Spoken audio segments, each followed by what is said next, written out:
suis de retour à Girraween National Park pour 2 jours et demi de camping donc sur les rochers de granit.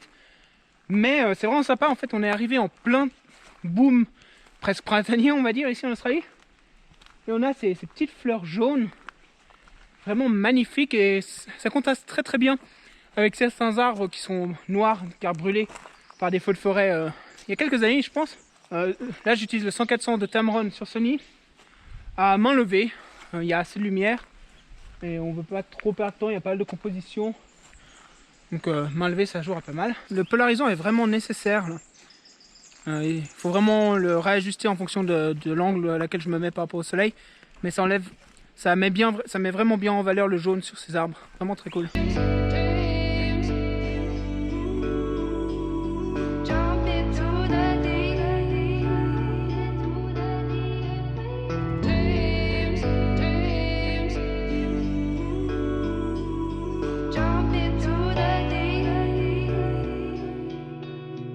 Show me your best model walk. And you move your hips, and you turn and make me a big smile.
Nice morning head.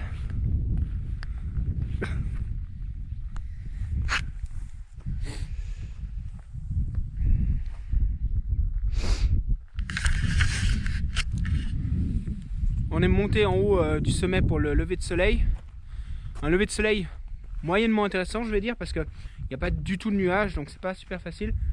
Il y a un endroit que j'avais déjà fait photographier il y a une année. Je sais pas si vous voyez bien, c'est ça. Cette gouille qui a une jolie forme. Le problème c'est que sans nuage avec le soleil qui arrivait directement dedans c'est pas génial, ce sera de loin pas mieux que ce que j'avais la dernière fois. Du coup là je suis monté qu'avec le 24-70 mm. Hier soir je vais vous montrer pas mal de photos qu'on a fait vite fait pour le coucher de soleil. Mais j'étais monté qu'avec le 100-400 mm cette fois-ci. Et j'ai tout fait à main levée, un peu dans la précipitation. Il y a des photos que j'aime beaucoup, je vais un peu vous expliquer les compositions que j'ai fait en voix off maintenant là. Mais sinon pour ce matin, je suis monté qu'avec le 24-70, je voulais quelque chose de différent. Et comment avoir quelque chose de différent en fait? C'est pas facile de faire des photos comme ça sur ce terrain ici à 24 mm ou à 70 mm, surtout sans avoir un beau soleil et des nuages. Alors la première photo que j'ai prise en montant, c'était au 100-400, c'était donc cet eucalyptus blanc qui prend les derniers rayons de soleil, qui est sur le rocher, qui est plus foncé, j'aime bien, c'est assez graphique. Ensuite je suis monté au sommet et là j'ai pris ces petits coussins, donc ces cailloux qui sont quand même relativement grands, mais qui sont posés sur le grand rocher. Et j'aime bien celui en haut à gauche qui est illuminé et qui a ces petites touffes d'herbe au milieu. Je trouve que ça rend vraiment bien. Il y a une jolie diagonale avec la lumière aussi qui part du bas à gauche en haut à droite. Et ça fait une photo que j'aime bien aussi, assez graphique toujours. Et ma photo préférée, c'est celle-ci. J'ai un peu l'impression de voir un oiseau dans son nid. Et en fait, c'est un arbre qui est pas très grand, qui doit faire 1,50 m maximum, et qui prenait les derniers rayons de soleil et qui est donc un peu comme ça posé dans un creux et qui donne l'impression d'un oiseau dans son nid.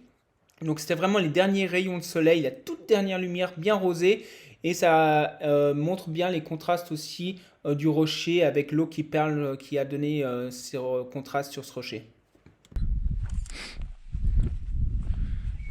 Mais en fait, ce que j'ai fait, ce que je fais souvent, c'est que je suis la lumière en fait. Et qu'est-ce qui m'attire l'œil juste au moment où le soleil se lève en ce moment?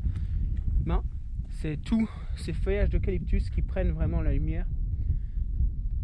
Et du coup, ce que je fais, c'est assez simple, c'est qu'il n'y a pas vraiment besoin de chercher la composition. Je prends une photo à 50 mm pour avoir une bonne partie de cette zone illuminée, avec des zones d'ombre, de lumière, vraiment très très très sympa.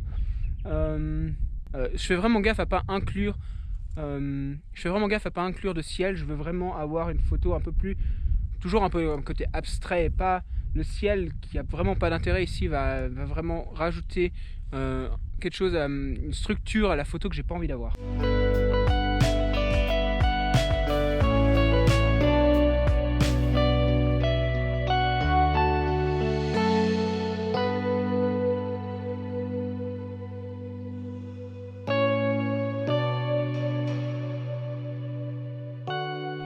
Bon, alors pas de photo exceptionnelle aujourd'hui.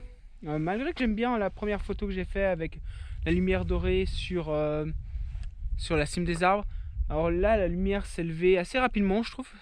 C'est vraiment marrant parce que hier soir, je trouvais que la lumière prenait son temps et était vraiment douce un long moment.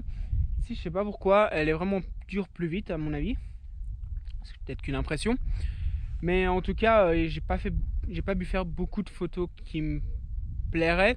Je pourrais essayer de passer au noir et blanc, mais c'est pas vraiment trop mon truc. Alors pour le moment, je pense que je vais redescendre au campement, faire la tente.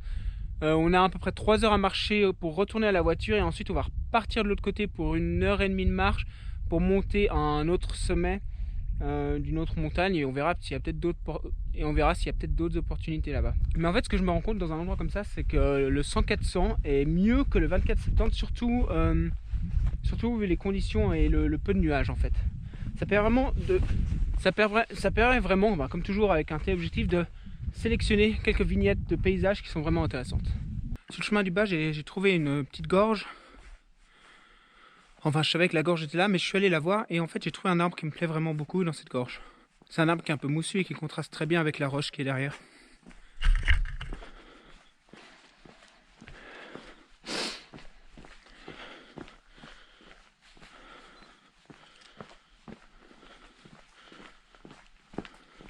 Et puis j'étais venu pour photographier l'arbre qui était en bas dans la gorge, mais au final, celui que pour le moment que je préfère, c'est celui-ci, qui est une sorte de forme de petit bonsaï.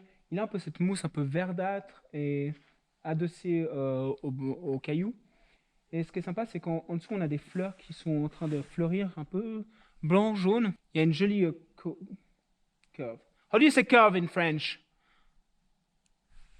Help me. Le cloud. And very joli le cloud in there. Et donc en fait, ces fleurs au premier plan, elles ont une jolie forme arrondie qui amène sur l'arbre, mais qui aussi amène sur les deux arbres qu'il y a un peu plus à droite, dont celui que je photographiais qui était en bas dans la gorge. Ils sont aussi un peu similaires. Vraiment très très très sympa comme scène.